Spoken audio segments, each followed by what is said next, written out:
ഇടോപ്പാതി ശക്തമാകുന്നതിന് മുൻപ് അപ്പർ കുട്ടനാട്ടിലെ ജലാശയങ്ങളിലെയും മറ്റ് ചെറു തോടുകളിലെയും പോളയും മറ്റു മാലിന്യങ്ങളും നീക്കണമെന്ന ആവശ്യം ശക്തമാകുന്നു. ഇവ നീക്കി നീരൊഴുക്ക് ശക്തമാക്കിയാൽ മാത്രമേ മേഖലയിലെ വെള്ളപ്പൊക്കം തടയാൻ കഴിയുകയുള്ളൂ എന്ന് തിരുവല്ല MLA അഡ്വക്കേറ്റ് വർഗീസ് മാമൻ പറഞ്ഞു. ജില്ലാ ഭരണകൂടം സംഘടിപ്പിച്ച ആദ്യ വികസന യോഗത്തിൽ ഈ ആവശ്യം ഉന്നയിച്ചതായും വർഗീസ് മാമൻ കേരള വിഷൻ ന്യൂസിനോട് വ്യക്തമാക്കി. അപ്പർ കുട്ടനാടൻ മേഖല ഉൾപ്പെടുന്ന തിരുവല്ല നിയോജക മണ്ഡലത്തിലെ MLA ആണ് അഡ്വക്കേറ്റ് വർഗീസ് മാമനാണ് നമ്മളോടൊപ്പം ചേരുന്നത്. ഇനിയിപ്പോൾ ഉള്ള 2-3 മാസക്കാലം മഴക്കാലമാണ്. പ്രത്യേകിച്ച് അപ്പർ കുട്ടനാടൻ മേഖലയിൽ എന്തൊക്കെയുള്ള ഒരു മുൻകരുതലാണ് MLA എടുക്കുന്നത്? മഴക്കാല പൂർവ്വ ശുചീകരണ പ്രവർത്തനങ്ങളെ സംബന്ധിച്ച് കളക്ടർ കഴിഞ്ഞ ആഴ്ച ഒരു മീറ്റിംഗ് വിളിച്ചുകൂട്ടി. അതിന്റെ അടിസ്ഥാനത്തിൽ തദ്ദേശ സ്വയംഭരണ സ്ഥാപനങ്ങളോടനുബന്ധിച്ച് ശുചീകരണ പ്രവർത്തനങ്ങൾ നടന്നു വരുന്നുണ്ട്. പക്ഷെ അതൊന്നുമല്ല കുട്ടനാടിന്റെ ജനങ്ങളുടെ വിഷയം. അപ്പർ കുട്ടനാട് മേഖലയിലെ വെള്ളപ്പൊക്കം തുടർച്ചയായി 2 മഴയുണ്ടായെങ്കിൽ കടപ്പുറ, നിരണം, നെടുമ്പുറം, പെരിങ്ങര പ്രദേശങ്ങൾ മുഴുവൻ വെള്ളത്തിനടിയിലാണ്.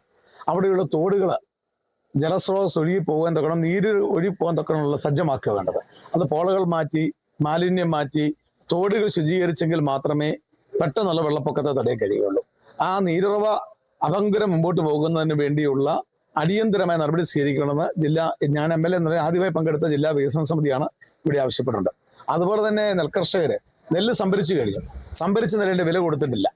ഇത് കർഷകരെ വലിയ ആത്മഹത്യയിലേക്ക് തള്ളിവിടുന്ന ഒരു നീക്കമാണ്. അതുകൊണ്ട് സംഭരിച്ച നെല്ലിന്റെ വില അടിയന്തരമായി കൊടുക്കണമെന്ന് ജില്ലാ വികസന സമിതി ആവശ്യപ്പെട്ടിട്ടുണ്ട്. അതുപോലെ തന്നെ തിരുവല്ലയിൽ നടന്നു വരുന്ന കോർ കോംപ്ലക്സിന്റെ പണി, കോടതി സമുച്ചയത്തിന്റെ പണി അടിയന്തരമായി പൂർത്തീകരിക്കണം. അതുപോലെ വെള്ളക്കെട്ട്, നമ്മുടെ ഗ്രാമീണ റോഡുകളും PWD റോഡുകളിലും മുഴുവൻ വെള്ളക്കെട്ടുകളാണ്.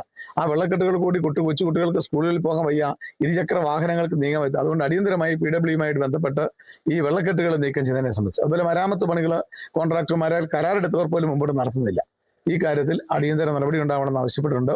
അതുപോലെ തന്നെ തിരുവല്ല മല്ലപ്പള്ളി ചേലക്കുമ്പ് റോഡ് യാത്രക്കാർ ഏറ്റവും ഉള്ള റോഡാണ്.